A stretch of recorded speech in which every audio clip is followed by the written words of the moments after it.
Content मॉनिटायझेशनचं भवितव्य कसं दिसतं आणि टर्निंग रेड मीडिया स्टुडिओज त्यात कोणती भूमिका बजावते सध्या असं तुम्हाला वाटतं? सगळ्यात मोठा क्षेत्र झालेला आहे. म्हणजे लोकांनी आपल्या आवडीला व्यवसाय बनवता आला पाहिजे असं हे क्षेत्र झालेलं आहे. आणि यूट्यूब हा जगातला सगळ्यात मोठा प्लॅटफॉर्म आहे. सगळ्यात जास्ती ट्रॅफिक जर कुठच्या प्लॅटफॉर्मवर असेल या पूर्ण जगामध्ये तर that is YouTube.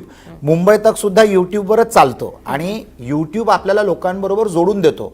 It brings economies of scale. म्हणजे आज जर मला OTT प्लॅटफॉर्म जर सुरू करायचा असेल, माझे अनेक मित्रांनी OTT प्लॅटफॉर्म सुरू केले आणि ते सगळे बंद पडले, कारण एका OTT प्लॅटफॉर्मला चालवण्यासाठी जो पैसा लागतो तो भरपूर असतो. बरोबर, एकदम खर्चिक बाब आहे. परंतु यूट्यूब एक रेडीमेड प्लॅटफॉर्म असल्यामुळे एखादा क्रिएटर, ज्याला आपण प्रोड्युसर म्हणतो, तो आपलं स्वतःचं मीडिया चॅनल देखील सुरू करू शकतो. म्हणजे तुमचा तर प्लॅटफॉर्म फार मोठं आहे, तुमचं कॉन्टेंट वेगळ्या प्रकारचं आहे, म्हणून तुम्हाला ट्रॅक्शन आहे आणि म्हणून तुम्ही लोकांमध्ये भरपूर पसरलेले आहात. परंतु आज असेही क्रिएटर्स आहेत ज्यांनी स्वतःचं ऑडियन्स बिल्ड केलेलं आहे. ही क्षमता आणि ही ताकद त्यांना मिळालेली आहे फक्त यूट्यूबच्या कारणामुळे.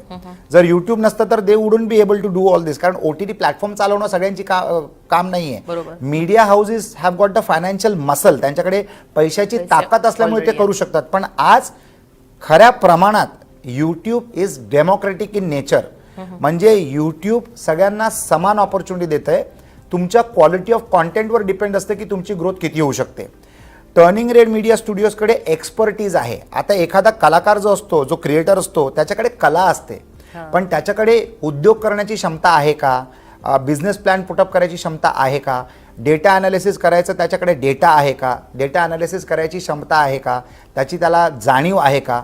तर या सगळ्या गोष्टी सहसा क्रिएटर्सकडे नसतात.